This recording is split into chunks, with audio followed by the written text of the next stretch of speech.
സൗദിയിൽ നിർമ്മിക്കുന്ന ഉൽപ്പന്നങ്ങളുടെ വിപണി 180 രാജ്യങ്ങളിലേക്ക് വ്യാപിച്ചതായി കണക്ക്. മെയ്ഡ് ഇൻ സൗദി അറേബ്യ പദ്ധതിയുടെ ഭാഗമായാണ് ഉൽപ്പാദനം. എണ്ണയിതര വരുമാനം വർദ്ധിപ്പിക്കുകയാണ് ലക്ഷ്യം.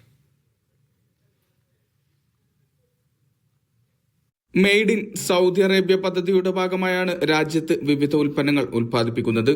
ഉൽപ്പന്നങ്ങളുടെ വിപണി 180 രാജ്യങ്ങളിലേക്ക് വ്യാപിച്ചതായാണ് നിലവിലെ കണക്ക്. സൗദി വ്യവസായ ധാതുവിഭവ മന്ത്രി ബന്ദർ അൽ ഖുറൈഫാണ് ഇക്കാര്യം അറിയിച്ചത്. റിയാദിൽ നടക്കുന്ന 3ാമത് മെയ്ഡ് ഇൻ സൗദി അറേബ്യ പ്രദർശനോദ്ഘാടനത്തിൽ സംസാരിക്കുകയായിരുന്നു അദ്ദേഹം. പദ്ധതിയിലൂടെ എണ്ണയിതര കയറ്റുമതിയിൽ റെക്കോർഡ് വളർച്ച കൈവരിക്കാൻ സഹായിച്ചുവെന്നും മന്ത്രി കൂട്ടിച്ചേർത്തു. മെയ്ഡ് ഇൻ സൗദി വിപണിയിൽ 3700-ലധികം ദേശീയ കമ്പനികൾ നിലവിൽ രജിസ്റ്റർ ചെയ്തിട്ടുണ്ട്. ലോക വിപണിയിലേക്ക് കയറ്റി അയക്കപ്പെടുന്ന ഉൽപ്പന്നങ്ങളുടെ എണ്ണം 19,000-ൽ കൂടുതലാണ്. Made in Saudi Arabia logo ആലേഖനം ചെയ്ത പാക്കുകളിലാണ് ഉൽപ്പന്നങ്ങൾ കയറ്റുമതി ചെയ്യുക. സൗദി വ്യവസായത്തിന്റെ വികസനം, സൗദിയുടെ ദേശീയ ബ്രാൻഡിംഗ്, വ്യവസായ പ്രോത്സാഹന പദ്ധതികൾ തുടങ്ങിയവയാണ് മെയ്ഡ് ഇൻ സൗദി കൊണ്ട് ഉദ്ദേശിക്കുന്നത്. ആഭ്യന്തര വ്യവസായങ്ങളെ ശക്തിപ്പെടുത്തുക, ജോലി അവസരങ്ങൾ സൃഷ്ടിക്കുക തുടങ്ങിയവയുടെ ഭാഗമായാണ് പദ്ധതി. Vishal Cherpulassery, media 1, Riyadh.